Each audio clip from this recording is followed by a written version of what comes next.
Selamat datang di Pelita. Setiap cerita di sini bukan sekadar kisah, tapi cahaya kecil yang mungkin bisa menguatkan langkahmu. Kadang bikin haru, kadang bikin kita merenung, tapi selalu ada makna di baliknya. Yuk, temenin perjalanan ini. Tekan tombol subscribe, biar kita bisa terus berbagi cahaya bersama-sama. Nadira selalu percaya bahwa rumah adalah tempat pulang yang paling hangat. Sejak menikah dengan Raka 5 tahun lalu, ia berusaha menjadi istri yang baik, bangun lebih pagi untuk menyiapkan sarapan, memastikan rumah rapi, dan mendengarkan segala keluh kesah suaminya setiap malam. Hidup mereka memang sederhana, tapi Nadira tak pernah merasa kekurangan. Baginya, cinta yang tulus lebih berharga daripada harta berlimpah. Namun, akhir-akhir ini Nadira mulai merasakan sesuatu yang aneh. Raka sering pulang larut malam dengan alasan lembur. Teleponnya selalu dalam keadaan terkunci, dan senyumnya kepada Nadira tak lagi sehangat dulu. Nadira mencoba menepis rasa curiga itu, menenangkan hati dengan doa, sambil berkata pada dirinya sendiri, mungkin dia hanya lelah, aku harus lebih mengerti. Suatu sore, saat hujan turun deras, Nadira sedang membereskan pakaian di kamar. Tiba-tiba, ponsel Raka yang tertinggal di meja bergetar. Sebuah pesan masuk, dan tanpa sengaja Nadira melihatnya. Hatinya bergetar, matanya membesar saat membaca kalimat singkat yang muncul di layar. Aku rindu kamu, sayang. Malam ini jangan lupa janji kita. Kenyataan itu ingin percaya bahwa mungkin ada kesalahpahaman. Tapi hatinya tahu, pesan itu bukan untuk dirinya. Air mata mulai mengalir, bercampur dengan suara hujan di luar. Dunia yang selama ini Nadira anggap indah, tiba-tiba retak tanpa peringatan. Namun, meski hatinya hancur, Nadira berjanji dalam diam. Ia akan mencari tahu kebenaran sepenuhnya, meski itu berarti harus menanggung luka yang lebih dalam lagi. Malam itu, Nadira duduk termenung di ruang tamu. Pesan singkat yang ia lihat di ponsel Raka terus berputar di kepalanya, seakan-akan menempel di dinding pikirannya. Raka pulang lebih larut dari biasanya. Senyumnya tipis, seolah dipaksakan, lalu ia langsung masuk ke kamar tanpa banyak bicara. Nadira hanya bisa menatap punggung suaminya yang semakin asing. Ia ingin bertanya, ingin berteriak, tapi mulutnya terkunci oleh rasa takut-takut mendengar pengakuan yang sebenarnya. Keesokan harinya, Nadira mencoba bertindak tenang. Ia melanjutkan rutinitas seperti biasa, membuatkan sarapan, menyiapkan baju kerja Raka, dan mengantarnya hingga pintu. Namun, di balik senyumnya, hatinya dipenuhi pertanyaan. Begitu Raka berangkat kerja, Nadira memberanikan diri membuka laci meja kerja suaminya. Ia menemukan secarik nota dari sebuah restoran mewah,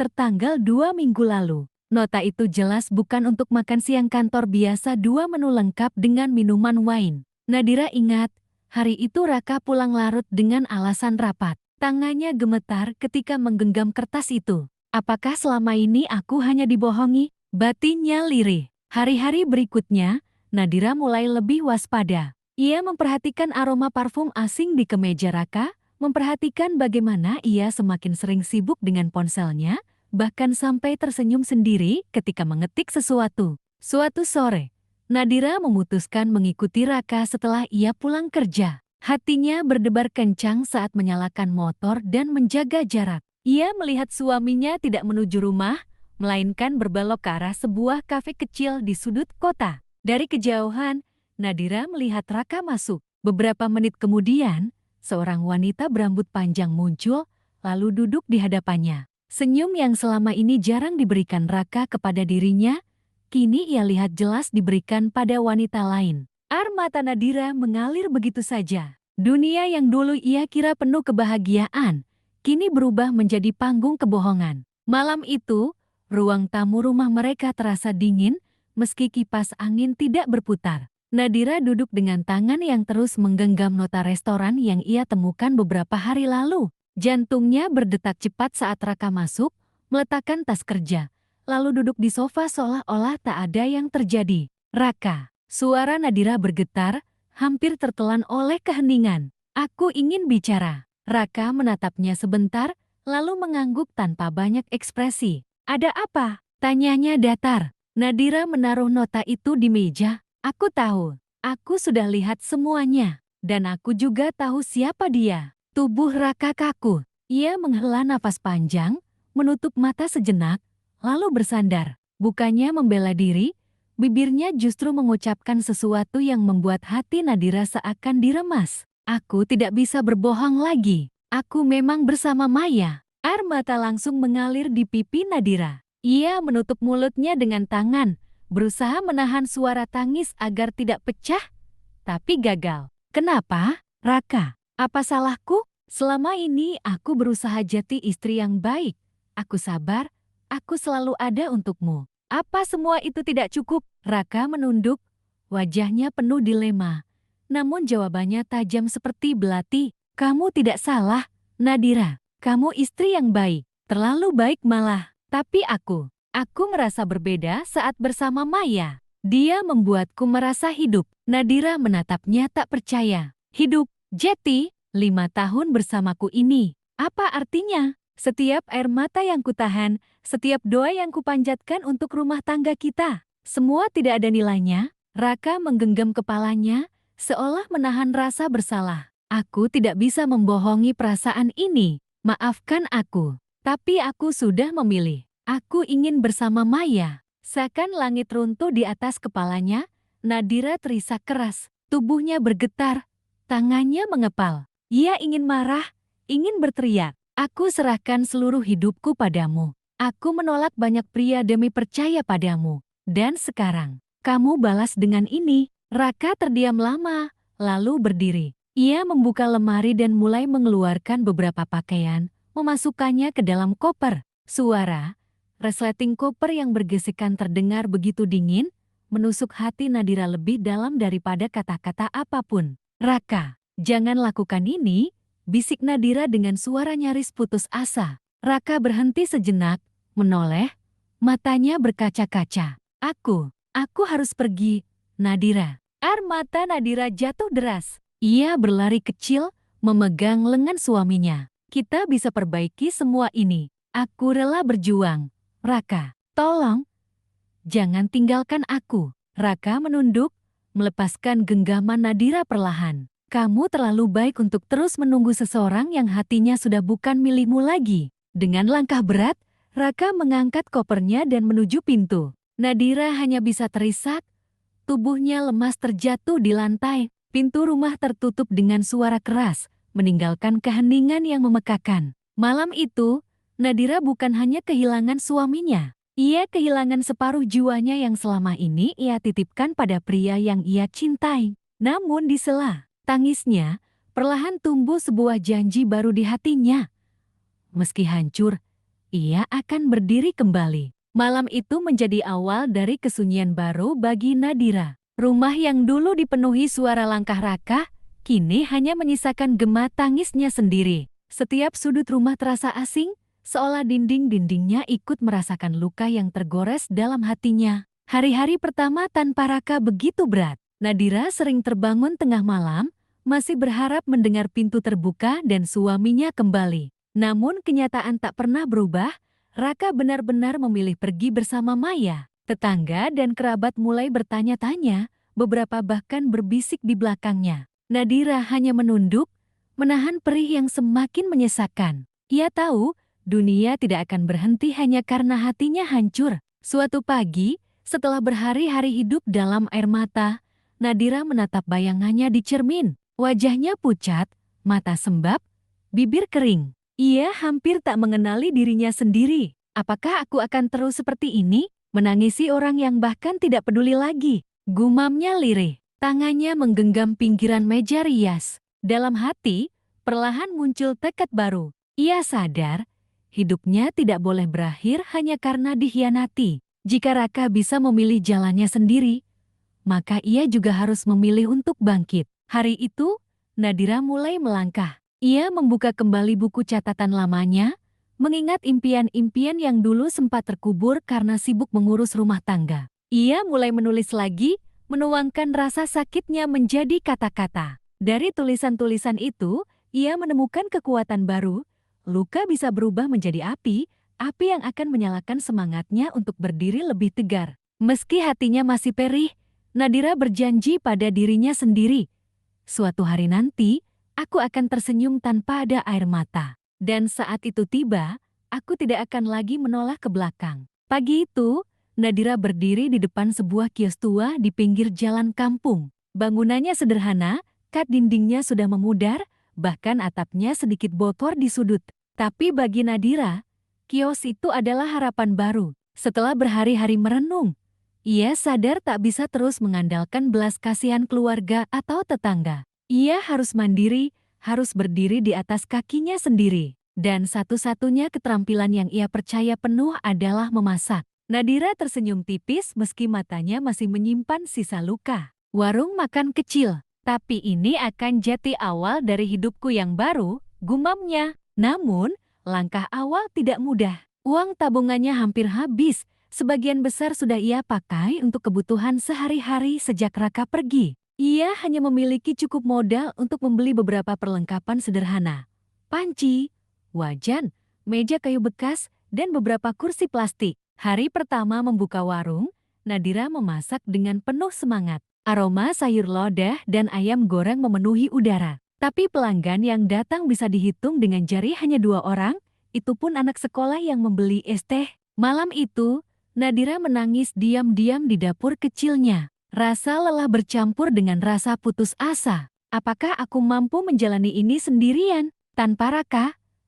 Tanpa siapapun. Namun esoknya, ia kembali bangun lebih pagi. Ia menyiapkan menu lain, menata warung lebih rapi, bahkan menambahkan papan sederhana bertuliskan, "Warung makan Nadira murah dan enak." Hari demi hari, perlahan orang mulai datang. Tukang ojek, pekerja bangunan, bahkan ibu-ibu sekitar yang penasaran dengan masakannya. Mereka tersenyum puas setelah makan, dan beberapa mulai rutin kembali. Tapi drama datang dari arah yang tak terduga. Salah satu pedagang lama di seberang jalan merasa tersaingi. Suatu sore, ia menghampiri Nadira dengan nada sinis. "Kamu pikir gampang cari pelanggan di sini? Jangan harap orang-orang mau ninggalin warungku buat makan di tempat kamu," ucapnya ketus. Nadira hanya menunduk, berusaha menahan diri. "Saya hanya berusaha mencari rezeki, Bu, bukan untuk bersaing tidak sehat." Ucapan itu tidak menghentikan cibiran, bahkan gosip mulai beredar bahwa masakan Nadira tidak higienis. Beberapa pelanggan sempat ragu datang lagi. Malam itu, Nadira kembali menangis di balik pintu warung. Tapi kali ini berbeda, air matanya bukan tanda menyerah, melainkan pelepasan rasa sakit yang membakar tekadnya. Tidak ada yang bisa menjatuhkanku lagi. Kalau aku bisa bertahan dari pengkhianatan Raka, maka aku juga bisa bertahan dari omongan orang. Keesokan harinya, Nadira memperbaiki kualitas warungnya. Ia membersihkan kios hingga mengilap, membeli bahan segar langsung dari pasar, dan mulai membuat menu andalan. Soto ayam dengan kuah gurih dan sambal pedas khas buatannya. Hari itu, pelanggan yang datang lebih banyak. Beberapa bahkan berkata, "Warung ini bakal ramai, Mbak. Masakanmu enak sekali." Di balik senyum lelahnya, Nadira merasakan sesuatu yang sudah lama hilang, harga diri dan harapan. Warung makan kecil itu mungkin belum sempurna, tapi ia tahu satu hal, ia sedang melangkah menuju hidup barunya, setapak demi setapak. 2 tahun berlalu sejak Nadira membuka warung makannya. Kini, warung sederhana itu telah berubah menjadi rumah makan yang ramai dikunjungi. Meja-meja plastik telah diganti dengan meja kayu rapi, dinding kios yang dulu kusam kini berwarna cerah, dan setiap hari aroma masakannya mengundang orang-orang untuk singgah. Nama warung Nadira mulai dikenal bukan hanya di kampung, tapi juga sampai ke kota sebelah. Banyak yang bilang masakan Nadira punya rasa rumah hangat dan tulus. Di balik senyumnya, Nadira bangga. Semua air mata dan perjuangan yang dulu nyaris membuatnya menyerah, kini terbayar. Ia tidak lagi bergantung pada siapapun, berdiri tegak dengan keringat dan tangannya sendiri. Suatu sore, saat warung sedang ramai, Nadira melihat sosok yang tak asing berdiri di depan pintu. Tubuhnya kaku, napasnya tercekat. Sosok itu menatapnya dengan tatapan yang sulit ia baca antara rindu dan penyesalan. "Raka." Sejenak, waktu seakan berhenti. Suara pelanggan yang bercakap-cakap terdengar sayup, sendok dan garpu yang beradu terdengar jauh. Nadira merasakan dadanya bergetar, bukan karena cinta yang dulu, tapi karena luka lama yang tiba-tiba terbuka kembali. Assalamualaikum. Suara Raka lirih, seakan takut. Beberapa pelanggan menoleh, ada yang berbisik pelan, mengenali sosok pria yang dulu pergi meninggalkan istrinya. Nadira berdiri tegak, meski tangannya bergetar di balik apron masak. Waalaikumsalam, jawab Nadira singkat, dingin, jauh berbeda dengan cara ia dulu menyambut Raka setiap pulang kerja. Raka melangkah masuk, duduk di salah satu meja yang kosong. Aku dengar warungmu sukses. Aku ingin lihat sendiri, tidak usah basa-basi. Raka, potong Nadira cepat. Katakan saja apa yang kau mau. Wajah Raka menegang. Ia menunduk, lalu berkata dengan suara pelan, nyaris bergetar. Maya, sudah pergi. Dia meninggalkan aku. Dan sejak itu, aku sadar aku sudah salah. Aku ingin kembali, Nadira. Aku ingin memperbaiki semuanya. Kata-kata itu menghantam hati Nadira seperti palu. Bukan karena ia masih mencintai Raka, hatinya sudah lama mati untuk pria itu. Tapi karena keberaniannya datang setelah semua yang ia hancurkan. Nadira menatapnya dalam-dalam. Matanya berkilat oleh amarah yang ia tahan bertahun-tahun. Kembali, setelah semua yang kau lakukan, setelah kau tinggalkan aku menangis sendirian, saat aku membangun hidupku dari nol, di saat aku hampir mati karena putus asa, kau bahkan tidak menoleh. Dan sekarang, kau datang karena kau ditinggalkan? Raka terdiam, wajahnya penuh penyesalan. Aku bodoh, Nadira. Aku salah memilih. Tolong beri aku kesempatan. Air mata Nadira hampir jatuh, tapi kali ini bukan karena kelemahan. Ia berdiri lebih tegak, suaranya bergetar tapi penuh kekuatan. Kesempatanmu sudah hilang sejak malam kau menutup pintu rumah ini dan memilih wanita lain. Aku sudah bukan Nadira yang dulu, aku sudah mati malam itu. Yang kau lihat sekarang adalah Nadira yang baru. Dan dia tidak butuh kau lagi. Warung mendadak hening. Beberapa pelanggan menahan napas, sebagian tersenyum kecil, bangga pada keteguhan Nadira. Raka menunduk, bahunya jatuh. Ia tahu pintu itu sudah benar-benar tertutup untuknya. Dengan langkah berat, ia meninggalkan warung, kali ini tanpa janji untuk kembali. Nadira menutup mata sejenak, menarik napas panjang. Air matanya jatuh, tapi bersamaan dengan itu muncul juga senyum tipis di bibirnya. Ia sadar, luka itu akhirnya sembuh. Masa lalunya memang datang kembali, tapi kali ini ia berhasil menghadapinya dan menang. Sejak konfrontasi terakhir dengan Raka, hati Nadira serasa lebih ringan. Meski sempat terguncang, ia merasa bebannya sudah terangkat. Masa lalu tak lagi membelenggunya. Kini ia bisa menatap ke depan dengan kepala tegak. Warung makan Nadira terus berkembang. Ia menambah beberapa cabang kecil di daerah sekitar, dibantu oleh beberapa pegawai yang ia rekrut. Menu khasnya, soto ayam, sayur lodeh, dan sambal pedas menjadi favorit banyak orang. Bahkan, beberapa food blogger lokal mulai menulis tentang warungnya, membuat namanya makin dikenal. Namun, di tengah kesibukan itu, Nadira sering lupa memperhatikan dirinya sendiri. Ia sibuk memastikan usaha berjalan lancar, kadang bekerja sampai larut malam, hingga hampir tidak punya waktu untuk sekadar beristirahat. Suatu sore, saat warung hampir tutup, datanglah seorang pelanggan baru. Pria itu tampak sederhana, mengenakan kemeja polos dan celana hitam. Senyumnya ramah saat menyapa pegawai yang menyajikan pesanan. Nadira, yang sedang membantu di dapur, sesekali melirik dari jauh. Setelah makan, pria itu menghampiri meja kasir, tempat Nadira sedang menghitung hasil penjualan. Masakannya enak sekali, Mbak. Rasanya hangat,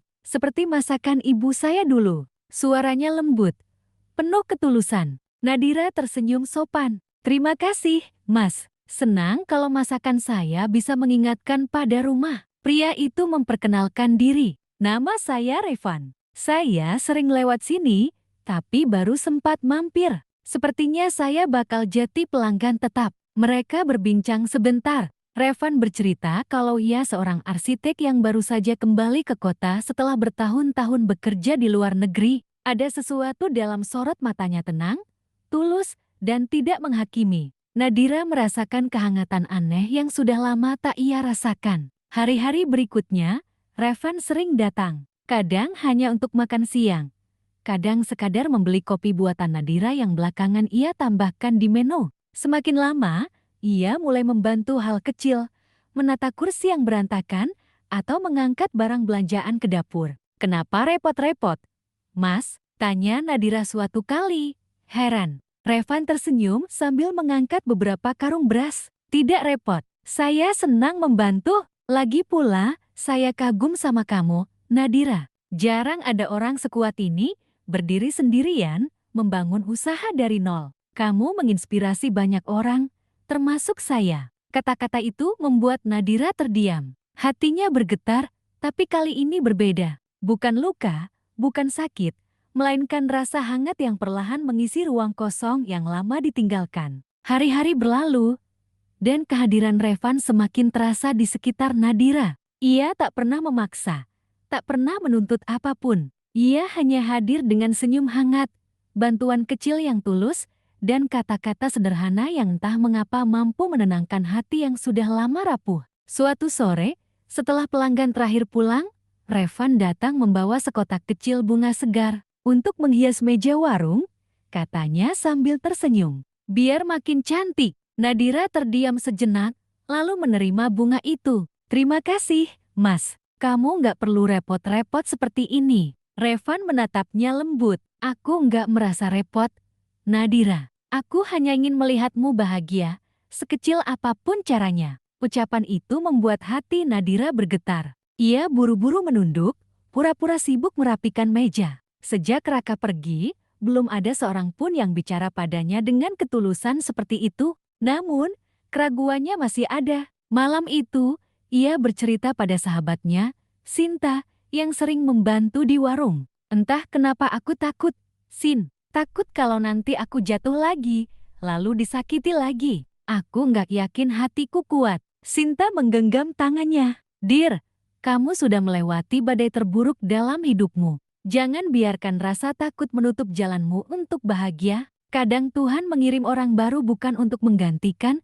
tapi untuk menyembuhkan. Kata-kata itu terus terngiang di kepala Nadira. Beberapa hari kemudian, Revan kembali datang. Kali ini ia tidak langsung memesan makanan. Ia hanya duduk di depan meja kasir, menunggu Nadira selesai menghitung uang. Nadira, katanya pelan, aku tahu masa lalumu nggak mudah. Aku nggak akan pura-pura bilang aku bisa menghapus semua luka itu. Tapi, izinkan aku ada di sampingmu. Bukan untuk menggantikan siapapun, hanya untuk menemani langkahmu ke depan. Mata Nadira memanas, air matanya hampir jatuh. Ia menatap Revan, mencoba membaca setiap gerak wajahnya. Tapi yang ia lihat hanyalah ketulusan, tanpa paksaan, tanpa kebohongan. Kenapa aku? Suara Nadira bergetar. Ada banyak perempuan di luar sana yang lebih pantas. Revan tersenyum kecil, lalu menjawab tegas, karena kamu kuat, Nadira. Dan aku ingin bersama seseorang yang hatinya seindah itu.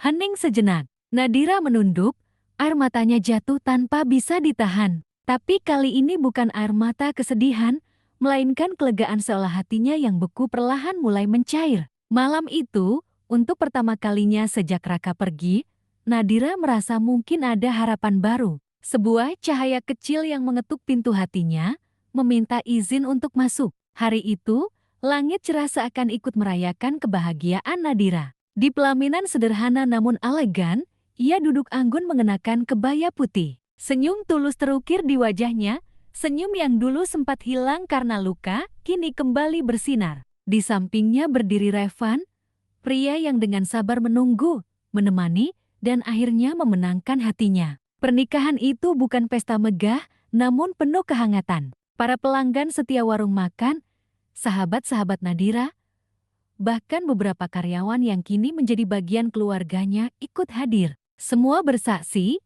bagaimana seorang perempuan yang dulu hampir hancur kini bangkit dan menemukan cinta sejati. Terima kasih sudah memilihku, Nadira, bisik Revan di telinganya saat para tamu memberi ucapan selamat. Nadira menatapnya dengan mata berkaca-kaca. Justru aku yang berterima kasih. Kamu datang saat aku tidak lagi percaya cinta itu nyata. Beberapa bulan setelah pernikahan, Nadira mendapat kejutan besar. Revan, yang selama ini rendah hati, ternyata adalah seorang pengusaha sukses di bidang properti dan investasi. Ia tidak pernah menunjukkan kekayaannya karena ingin Nadira mencintainya apa adanya, bukan karena harta. Bersama Revan, usaha warung Nadira berkembang pesat. Dari warung sederhana di pinggir jalan, kini berdiri sebuah restoran besar dengan cabang di beberapa kota. Nadira tidak hanya dikenal sebagai pemilik, tapi juga sebagai sosok inspiratif yang kisah hidupnya menjadi teladan banyak perempuan.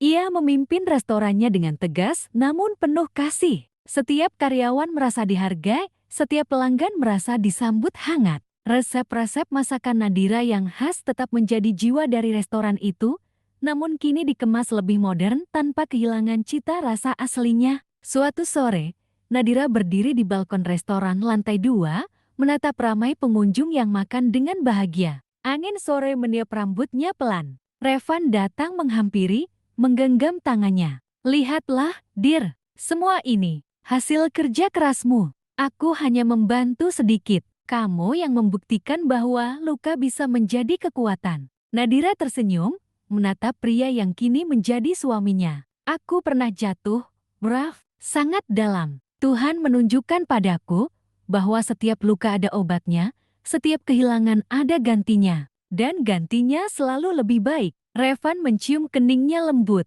Mulai sekarang, aku janji, kamu tidak akan pernah merasa sendirian lagi. Air mata bahagia mengalir di pipi Nadira. Ia sadar, perjalanan panjang penuh air mata dan perjuangan akhirnya membawanya ke titik ini. Titik di mana ia bukan lagi perempuan yang ditinggalkan, melainkan perempuan yang memilih bangkit, memimpin, dan berbahagia. Kini, Nadira bukan sekadar seorang istri yang baik, bukan sekadar seorang janda yang pernah dikhianati. Ia adalah pemimpin restoran sukses, istri dari pria yang mencintainya dengan tulus, dan perempuan kuat yang akhirnya menemukan arti bahagia yang diperjuangkan. Malam itu, restoran Nadira penuh cahaya lampu dan tawa pelanggan. Musik akustik mengalun pelan, aroma masakan khas memenuhi udara. Nadira berjalan di antara meja-meja, menyapa tamu dengan senyum yang tulus. Ia terlihat anggun, penuh percaya diri, jauh berbeda dengan perempuan rapuh yang dulu ditinggalkan. Di sudut jalan seberang restoran, seseorang berdiri diam. Raka, wajahnya tampak lebih tua, matanya sayu. Ia menatap ke arah bangunan megah yang dulunya hanya sebuah warung kecil. Di balik kaca, ia melihat Nadira tertawa bersama Revan, suaminya kini yang menggenggam tangan Nadira dengan penuh kasih. Hatinya perih. Ada penyesalan yang begitu dalam karena dulu ia meninggalkan seorang wanita yang ternyata jauh lebih kuat dan berharga daripada yang ia bayangkan. Dia sudah bahagia, dan aku bukan bagian dari hidupnya lagi, batinnya lirih. Raka menunduk, lalu berbalik pergi, membawa luka yang ia ciptakan sendiri. Ia tahu tak ada jalan untuk kembali. Sementara itu, Nadira berdiri di balkon restoran bersama Revan. Mereka menatap keramaian kota di malam hari. Angin lembut meniup rambutnya, dan Nadira tersenyum penuh syukur. Perjalanan ini panjang sekali, Raf, ucapnya pelan. Dulu aku kira hidupku berakhir saat semua runtuh. Tapi ternyata, Tuhan hanya sedang menyiapkan sesuatu yang lebih indah. Revan merangkulnya dengan hangat. Karena kamu tidak menyerah, Dir. Kamu memilih berdiri lagi, dan aku bersyukur bisa menjadi bagian dari perjalananmu. Nadira menutup mata sejenak, menghirup udara malam dengan tenang. Ia teringat dirinya yang dulu, perempuan yang menangis sendirian, perempuan yang merasa hancur. Tapi kini, ia adalah sosok baru, kuat, disintai, dan dihargai. Dengan senyum bahagia, ia berbisik pada dirinya sendiri. Ini rumahku yang sesungguhnya. Inilah jalan pulangku, bukan kepada siapapun, tapi kepada diriku sendiri. Dan malam itu, Nadira tahu, kisahnya bukan lagi tentang dikhianati, melainkan tentang angkit, mencintai diri sendiri, dan menemukan cinta sejati. Terima kasih sudah mendengarkan cerita ini di Pelita. Semoga ada cahaya kecil yang bisa kamu bawa pulang hari ini. Jangan lupa untuk subscribe dan tetap bersama kami. Karena setiap akhir adalah awal dari cerita baru.